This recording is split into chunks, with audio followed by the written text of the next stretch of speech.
Olá, meus irmãos, olá, minhas irmãs, a paz de Jesus e o amor de Maria estejam com vocês. Bom, nós vamos compartilhar da palavra de Deus, Evangelho segundo São Marcos, capítulo de número 14, dos versos 32 ao 42. Vá pegando a sua Bíblia, mas antes, se você ainda não conhece o nosso canal por inteiro, então se inscreva no canal, compartilhe os nossos vídeos e ative o sininho. Todos os dias você vai ser notificado de uma nova palavra de Deus para você e para a sua vida. Vamos lá? Bom, essa passagem de hoje é uma passagem que toca muito a gente porque ela fala nas horas que antecedem a prisão de Jesus, né? Quando Jesus foi preso ali no jardim de Getsemane. Bom, Jesus já tinha ido e já frequentava ali aquele Monte das Oliveiras, ele já foi ali algumas vezes. E interessante é que todas as vezes ele ia sozinho, né? E nesse momento dessa passagem, nesse momento da chamada angústia que ele estava sentindo, ele convida 3 dos seus discípulos para estarem com ele: João, Tiago e Pedro. Esses 3 discípulos também estiveram com ele no momento da transfiguração de Jesus. Bom, como eu já falei, é um momento muito triste porque Jesus estava se sentindo assim. Além da tristeza que Jesus estava sentindo naquele momento, Jesus estava muito angustiado, apavorado. E esse apavoramento de Jesus não tinha nada a ver com a morte dele, porque essa ele sabia que iria cumprir, tá? Não tinha nada a ver com isso, né? Mas esse medo de Jesus era em função dos nossos pecados, de toda essa carga, né, que ele estava carregando ali naquele momento.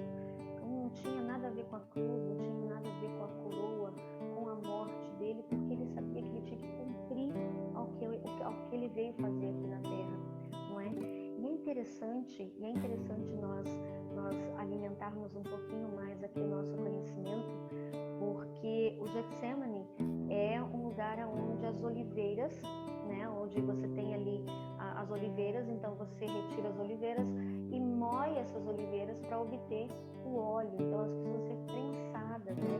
Ali também é chamado de lagar.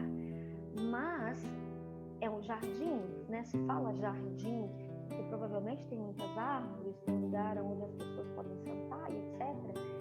E perceba o seguinte, que o pecado adentrou no homem em um jardim. E o pecado entrou por ocasião de um homem em um jardim. E nesse momento, Jesus, na forma humana, está em um jardim, pronto para fazer com que todo o pecado da humanidade seja perdoado. Coincidência, não é? Meus irmãos, a gente vai tirar algumas lições desse texto. Eu quero que depois você leia ele com muita atenção, com muito carinho. A primeira lição que a gente tira desse texto é que a oração é um recurso do qual nós devemos praticar todos os momentos. Jesus, ele orou 3 vezes ao Pai com as mesmas palavras: Abba, Pai, todas as coisas te são possíveis. Afasta de mim este cálice. Não seja, porém, o que eu quero, mas o que tu queres. A angústia, meu irmão, quando a gente está tomada por ela não deve ser curtida ou alimentada, mas ela deve ser vencida. E a angústia, a tribulação, o medo, a ansiedade, ela se vence, ou melhor, ela é vencida através da oração. Quantos sofrem, quantos são angustiados, mas não oram?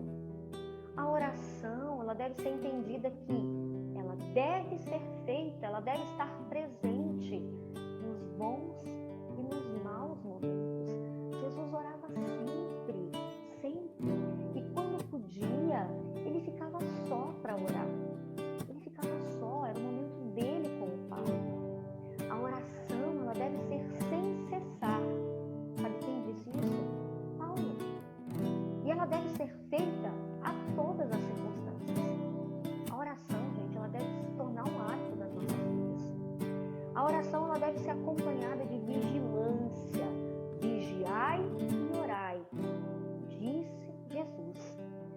devemos ter discernimento aguçado na hora da oração. O espírito, ele precisa estar sempre de prontidão, acordado. Não podemos vacilar, não podemos dar brecha para o inimigo entrar. Não podemos dar brecha alguma para que o inimigo tome posse daquilo que não pertence a ele. Nós precisamos estar antenados, atentos ao que ocorre à nossa volta, sabe? Assim nós vamos orar melhor.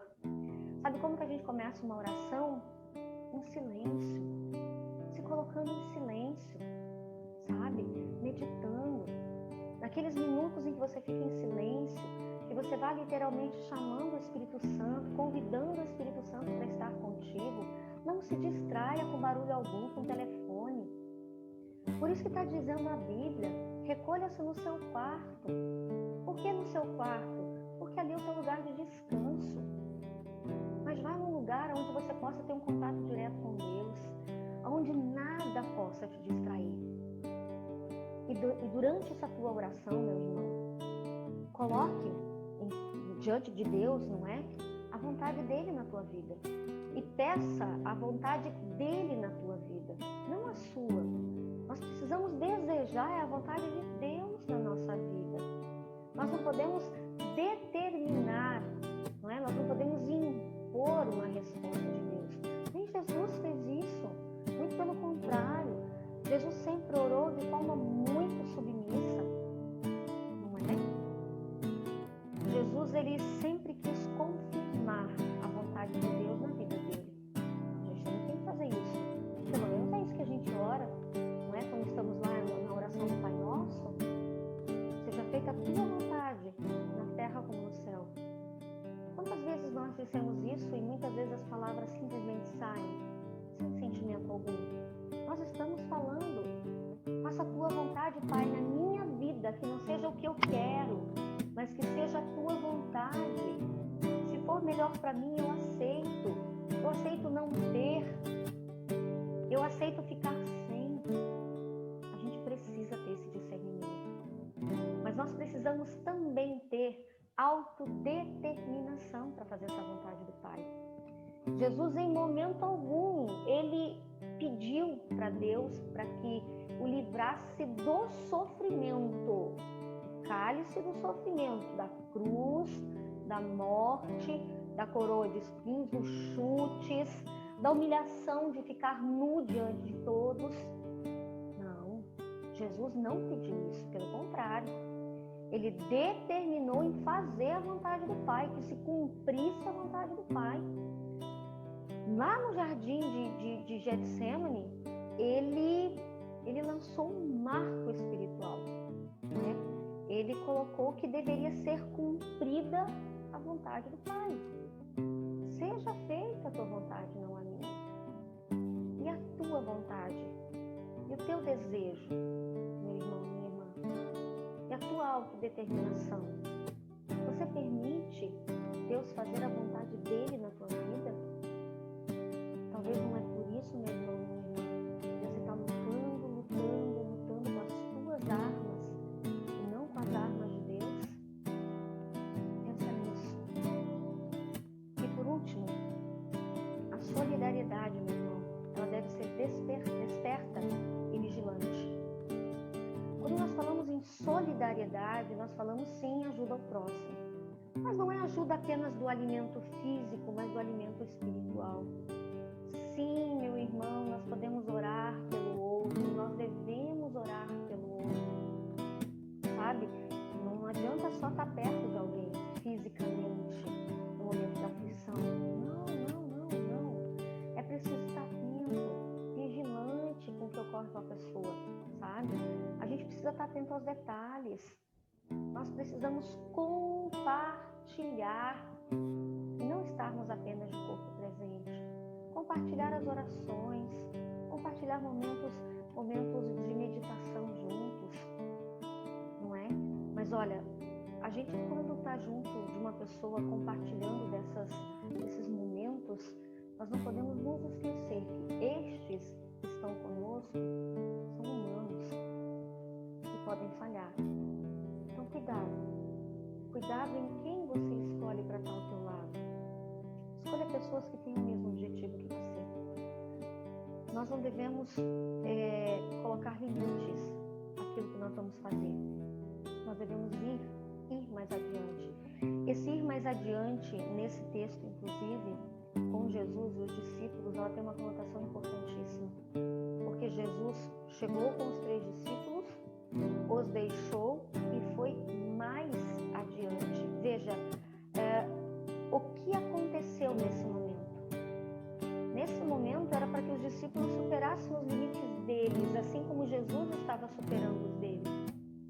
Jesus, para superar toda aquela angústia, todo aquele sofrimento que ele estava sentindo naquele momento, ele foi mais adiante. Ele foi mais à frente. Nós devemos também, meus queridos, ir mais adiante na oração com Deus, no serviço a Cristo. Sabe? Nós precisamos ir mais adiante. Nós devemos superar os nossos limites. A nossa vida é cheia de limites, cheia de dificuldades, mas nós não podemos desanimar diante de nenhuma delas. Nós devemos buscar ir mais adiante, mesmo que seja difícil. Mesmo que a gente ainda tenha medo, tenha dúvida, mas nós devemos ir adiante. Quando a gente tem uma sensação de distanciamento divino, de esfriamento da fé, a gente precisa responder a isso com oração e vigilância. Por que nós sentimos isso? Porque quando Jesus se afasta de nós, nós perdemos o contato com o ser divino. E aí a nossa fé esfria. A distância divina que muitas vezes nos acomete é ela que é responsável por o esfriar da nossa fé. E a gente só consegue se afastar dessa sensação de distanciamento divino com oração e vigilância, conforme a própria recomendação de Cristo. A pequena distância que Cristo tomou ali dos discípulos provocou um relaxamento neles, não é? E esse relaxamento fez com que eles adormecessem devido ao cansaço. O distanciamento de Cristo faz a gente fraquejar. Não deixe Jesus se afastar de você. Quando a gente sentir que Deus está distante, a gente não pode dormir, a gente não pode vacilar. A gente precisa ficar atento em oração. Jesus, ele já não está mais aqui com o corpo físico. Jesus é onipresente, ele é onisciente, onipotente. Ele está conosco a todo momento, sem ausências. Então não esperamos Cristo voltar para que a gente possa ter essa sensação de proximidade. Jesus está aqui agora conosco, ele nunca se afastou de nós. Nós é que nos afastamos dele quando nós não oramos e não vigiamos. Ocorreu ali naquele jardim, no jardim de Getsêmani, uma batalha, uma luta intensa entre alma e espírito. A angústia, a tristeza tomou conta daquele ambiente. Todo mundo foi atingido. Os discípulos, mas principalmente Jesus. Ele sabia o que estava por acontecer naqueles próximos dias. Todo o abandono, traição, ele sabia. Mas Jesus não foi derrotado ali no Getsemane. Ali ele cravou uma estaca espiritual. E ali ficou decidida a vontade de Deus. Ele aceitou o cálice. Jesus disse certa ocasião que venceu o mundo. Venceu mesmo. Todas as angústias e circunstâncias foram vencidas por ele. Como vencedor, ele deixou uma lição para todos nós. Vigiai e orai, para que não entreis em tentação. Estas são as palavras de Jesus. Vamos seguir essa recomendação? Vamos fazer isso acontecer